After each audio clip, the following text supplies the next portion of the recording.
खबर सच के साथ। मैं हूं अफजल शेख और आप देख रहे हैं मुंबई टीवी। इस वक्त मैं मौजूद हूं गोएंडी में। गोएंडी का नाम सुनते ही सभी लोगों के दिमाग में सिर्फ और सिर्फ एक ही चीज़ आता है कि क्राइम सिटी होगा या कहीं ना कहीं नशेड़ियों का अड्डा।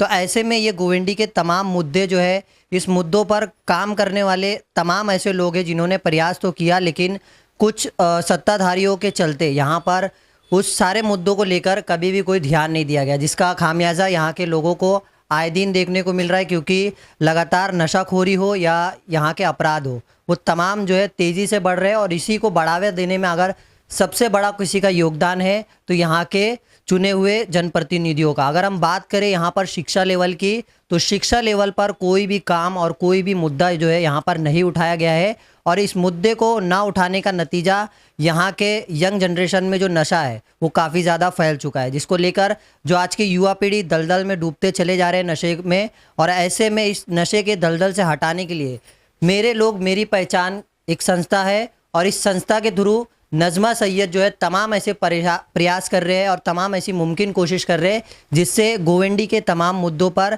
ध्यान दिया जाए और ये सब मुद्दों पर कहीं ना कहीं एक हल निकाला जाए। तो इसी मुद्दों को लेकर सबसे पहला मुद्दा जो है शिक्षा को लेकर हम बात करने इनके साथ मौजूद है। शिक्षा लेवल पर गोवेंडी में अक्सर जो है ख़ास तौर पर ध्यान नहीं दिया गया है, क्या कारण मानते हैं और किस तरीके से आपकी संस्था काम करेगी? मैं चाहती हूँ कि इधर का ये माहौल जो भी गंदगी है, बहुत माहौल एकदम बिगड़ चुका है, ये माहौल को हटाना है। हमारे बच्चे अच्छे से तालीम से लगे, स्कूल पढ़े, कॉलेज पढ़े। मैं ये चाहती हूँ। मैं ये ना चाहती कि हमारे मोहल्ले के बच्चे, आम बच्चे, इतने बच्चे हैं कि जो ये ना बने कि गटर में पढ़ रहे तो बोले नशा कर रहे। छोटे छोटे मासूम बच्चे जैसे होते, 7 साल के बच्चे, 8 साल के बच्चे, 10 साल के बच्चे, ऐसे एकदम क्या बोलने का कुछ समझ में नहीं आता। पर मैं चाहती हूँ कि हर गली के बच्चे देखो, जो भी देखे नशा करते रह रहे हैं। नशा में एकदम ये हो गया, ना स्कूल की पढ़ाई ना कुछ, सिर्फ नशा में लगेला है। नशा में जाता है, नशा करके आता है, अपने माँ बाप को मारता है, घर से बाहर निकाल देता है। जो भी है मेरे पास मैटर आता, मैं कितना मैटर सॉल्व करूँ, जितना मेरे से होता मैं करती हूँ। मेरे पास जो भी होता है मैं उनको मदद भी करती हूँ, और मेरे पास जितनी ताकत है जो है मैं लगा देती हूँ। अच्छा, क्या कारण मानते हैं जो ये सब चीज़ों को बढ़ावा दिया जा रहा है? यहाँ के नेता जो है इसके कारण है या पुलिस प्रशासन? अभी मैं क्या बताऊँ, मैं नेता भी वैसी है और पुलिस भी वैसी है। पुलिस को भी अगर बोले तो उन लोग आते बाद में छोड़ देते। पुलिस अगर पकड़ लेते आरोपी को तो भी छोड़ते। चोरी भी होती, चमारी भी होती, हर चीज़ में, गली में क्या है, घर फोड़ी होती, सब होती। पर यहाँ से कंप्लेंट जाती है, कोई ऑब्जेक्शन नहीं लेते, कोई सुनवाई नहीं होती है। शिक्षा लेवल पर कितना काम हुआ है गोविंडी में आपके? यहाँ पर मेरे हिसाब से बहुत कम। ऑलरेडी प्राइवेट स्कूल, प्राइवेट पढ़ाई, सब प्राइवेट चढ़ते, तो कहाँ से उनके मम्मी पापा कहाँ से पैसा भरेंगे? प्राइवेट में कब तक पैसा भरेंगे? आज जहाँ देखो ज़्यादा करके गोंडी में, कमला रामन में ज़्यादा करके प्राइवेट स्कूल है, ऑलरेडी प्राइवेट है इधर। आप जैसे बोल रहे हो, आप क्या काम करने वाले हो? ये सब मुद्दे तो है, आप क्या करोगे? मैं तो ये चाहती कि मेरे मोहल्ले के बच्चे यहाँ एक स्कूल बने और बच्चे लोग को पढ़ाई हो, अच्छी पढ़ाई हुई, क्योंकि गरीब लोग है वो इतना पैसा नहीं दे सके। मैं ये सोचती कि मेरी संस्था जो बनी है और मेरे एक महिला अधिकारी भी बनी है, तो मैं सोचती कि जो भी मेरे मोहल्ले के बच्चे लोग हैं उनके मम्मी पापा को ये है कि थोड़ा बहुत, जहाँ 100 लगता तो वहाँ 50 ही खर्चा हो, ऐसा हो। आप क्या कोशिश कर रहे हो? मैं तो ये कोशिश करूँगी कि मेरे मोहल्ले के बच्चे अच्छे पढ़े, और मैं तो चाहती कि स्कूल बने। और आप भी इनके संस्था से जुड़े हुए हो, क्या नाम है आपका? मेरा शमीमा खान। जैसे आपा ने बताया, आपकी संस्था खास तौर पर क्या ध्यान दे रही है ये मुद्दे पे? सबसे मेन ख़ास तौर पे तालीम का ही ध्यान है, क्योंकि तालीम नहीं होने की वजह से ही सारी प्रॉब्लम्स है। ज़्यादातर आपा के पास यही मैटर आता है कि मैडम मेरा बेटा नहीं मिल रहा है, कल रात से नहीं मिल रहा है, 2 दिन से नहीं मिल रहा, मिला भी है तो कहीं नशा करके पड़ा है। तो ये सब जो है मेन तालीम नहीं होने की वजह से है। अगर आप कहीं बाहर निकलो जो ज़्यादा मतलब एरिया जो अच्छा है, वहाँ पर इतना नशा नहीं है। यहाँ नशा क्यों है? इसी वजह से, क्योंकि बच्चे पढ़ नहीं रहे हैं और माँ बाप के पास उतनी औकात ही नहीं है पढ़ाने की, तो बच्चे नशे में ही जाएंगे ना। 2-4 बच्चे 2-4 को और ले जाते हैं, तो इसलिए नशा बहुत ज़्यादा ही यहाँ फैल चुका है। और नशे की वजह से घरेलू हिंसा बहुत ज़्यादा हो चुकी है, और बाहर भी क्राइम बहुत हो रहे हैं। अब नशा करने के लिए इंसान 2-4 100 1,000-500 के लिए जा उसको मार के आ, जा उसको मार के आ, और बच्चे जाते हैं। ज़्यादातर यहाँ क्राइम बच्चे ही कर रहे हैं, बड़े नहीं कर रहे हैं, छोटे बच्चे ही क्राइम कर रहे हैं। और छोटे बच्चे छोड़ भी जाते हैं, नशा किसी को मार के आ रहे हैं, कुछ भी करके आ रहे हैं, पुलिस उनको कोई एक्शन ही नहीं है क्योंकि वो बच्चा है।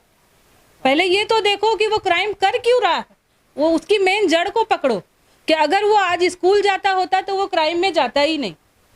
मेन ये वजह है।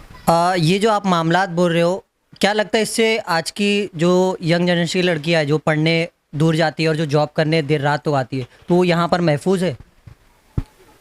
महफूज तो नहीं है, सच तो यही है कि महफूज नहीं है।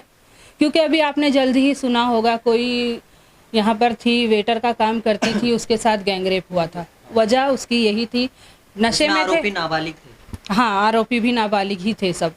तो ना नशा करते ना गलत काम करते, तो सबसे मेन। और नशा क्यों कर रहे हैं? क्योंकि वो पढ़ाई नहीं कर रहे हैं, सिर्फ घूम रहे हैं। तो इंसान जब घूमेगा ही, कुछ और नहीं तो फालतू ही काम करेगा ना। तो ये सब मामलात को लेके अभी अगला स्टेप क्या रहेगा और क्या करोगे?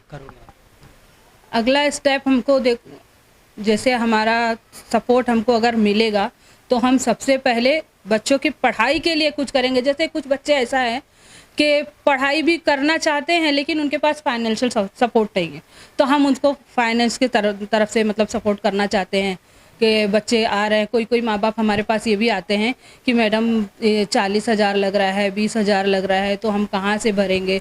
तो वो भी हम चाहते हैं कि हम उनको दें और वो पढ़ाई करवाएं अपने बच्चों को, और ये हमारा एरिया, हमारा इलाका जो है तरक्की याफ्ता हो। क्योंकि हमारे भी घर में ऐसे बहुत से, हमारे एरिए में आसपास में ऐसे बहुत से घर हैं कि बच्चे इंटेलिजेंट होते हुए भी पढ़ाई नहीं कर पा रहे हैं, सिर्फ घूम रहे हैं, कुछ नहीं कर रहे हैं, घूम रहे हैं फालतू लड़कों के साथ। हालांकि बच्चे बहुत ही ज़्यादा इंटेलिजेंट हैं। हमारे एरिया में मैंने बहुत से ऐसे लड़कों को देखा है, टीनेजर्स लड़कों को, कि बहुत ज़्यादा दिमाग है, लेकिन बस दिमाग रह के क्या मतलब है, वो घूम ही रहे हैं ना। तो हम चाहते हैं कि उनके दिमाग का सही यूज़ हो, वो पढ़ें, कुछ बने अपने घर के लिए, अपने परिवार के लिए, अपने एरिया के लिए, बल्कि इस हिंदुस्तान के लिए, महाराष्ट्र के लिए कुछ बने, वो उनका नाम हो कि हाँ ये गोविंदी के लड़के हैं। गोविंदी का नाम बहुत ज़्यादा ख़राब हो चुका है सिर्फ और सिर्फ नशे की वजह से, और सिर्फ शिक्षा कम है इस वजह से। तमाम बातें इन्होंने अपनी रखी है और इस मुद्दों पर लगातार वो क्या फॉलोअप लेंगे वो हम आपको बता देंगे। फिलहाल गोविंदी में तमाम ऐसे मामलात है और यहाँ के जो काफ़ी वर्षों से विधायक रहे अबू आसिम आज़मी, उन्होंने भी खास तौर पर ध्यान नहीं दिया, क्योंकि उनके तमाम ऐसे चुनिंदा कार्यकर्ता है जो उनके करीबी है, तो उनके भी काफ़ी सारे आपराधिक मामलात है। उस मामलात को दबाने के लिए कोई नेता बन जाता है तो कोई यहाँ पर आरोपी बन जाता है, लेकिन जब भी शिक्षा की बात होती है तो यहाँ पर किसी भी तरीके का ध्यान कोई देने को तैयार नहीं होता। फिलहाल ये सब मामलात को लेकर आगे किस तरीके से गोविंदी का विकास और सुधार होता है और नज़मा सैयद द्वारा किस तरीके से प्रयास किया जाता है, हम तमाम अपडेट आपको पहुंचाते रहेंगे। ऐसी तमाम अपडेट से जुड़े रहने के लिए सब्सक्राइब करें मुंबई टीवी। कैमरामैन नदीम खान के साथ अफजल शेख, मुंबई टीवी, गोविंदी।